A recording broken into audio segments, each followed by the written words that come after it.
Sitting down, this video, we're going to look at color. You ready? Steady?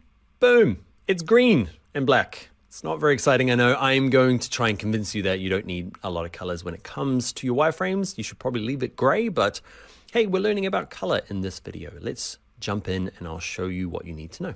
All right, to work with color, select on something. We're going to use this big rectangle here. That's the default color for Figma. All you do is click on it. Okay, so now fill, click on it once, and you get this little guy. If you've never used the color picker before, this little dot's where our color is. You can click him and drag him around. Okay, so at the moment, you can only pick red. Okay, to change it, this little hue slider here, drag it along to the kind of zone that you want it to be. I'm going to pick some sort of greeny thing. Okay, and then move this around. Okay, to get full saturation, no saturation, light, dark, somewhere in there. Okay, other things you should know about in here. If you want full white, just click, drag, and drag it like past, like just keep going and it'll be full white. And either of these dark ones down the bottom are gonna be the same. Okay, so white, black, or that one is black, doesn't matter. And I'm gonna pick some sort of light greeny color.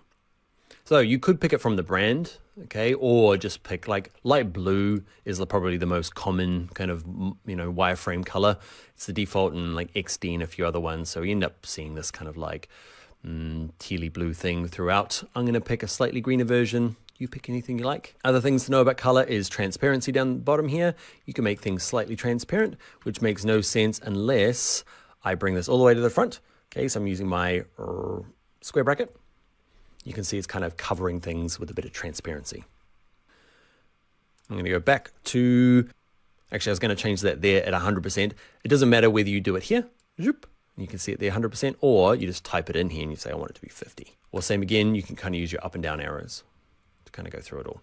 So I want mine to be 100, perfect.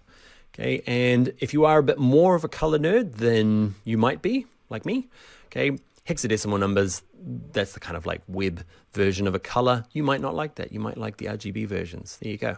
It's RGBA, so you've still got transparency at the end. Red, green, blue. You might be mixing colors from maybe a corporate spec manual or something else. Other colorways, CSS, you probably, if you're a developer, you might be working this way. Okay, your RGBA colors, you can type them in there. Hue, saturation, luminance, I don't often use. I use this quite a bit. Hue, saturation, brightness. Actually, do I do it in this one? Probably not in this program very often. I do it a lot in things like Premiere and Illustrator, but not here in Figma. So I'm going to stick to the hexadecimal number. Other things I want to point out is the eyedropper. So we've got this here. I want to steal this color. So I select on it, go to my fill color, click on the little eyedropper, and you'll notice, can you see up here? There's like a zoomed in version. And watch this, I can move it around. Can you see it just zooms in on things? So it's, ours is pretty easy because we can pick this big rectangle, but sometimes you're trying to pick a teeny tiny bit of color from like that bit. It's going to be that weird light gray. Okay, so eyedropper, I'm going to click on this one. Same with this fella. You, eyedropper, you. Now to get to that eyedropper, very often I won't be going into the color picker to do it. So I'm going to undo to get my grays back. So I select on it. There is the shortcut for eyedropper.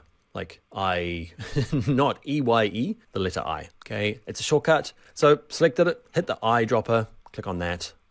There's a lot of that going on.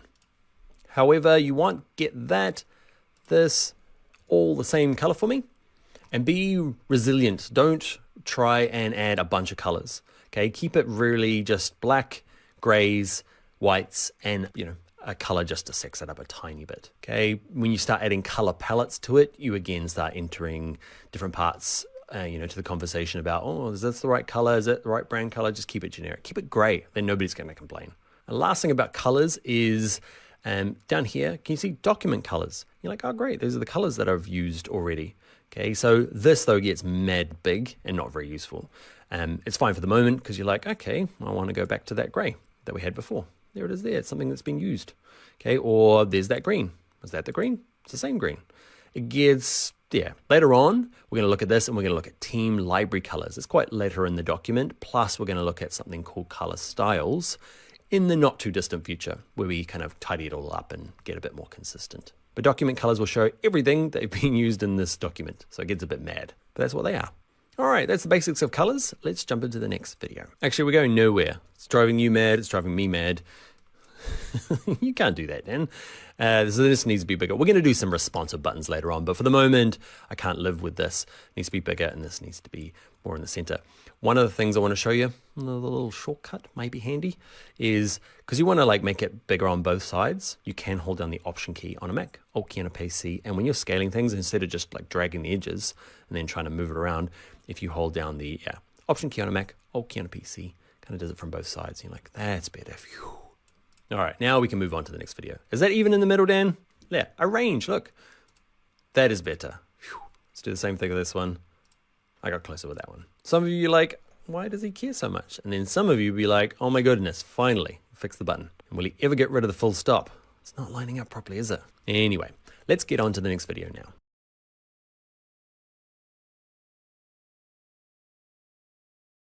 So look at the ends here. Can you see they've got nice little rounded lines instead of this kind of like big flat end on the edge?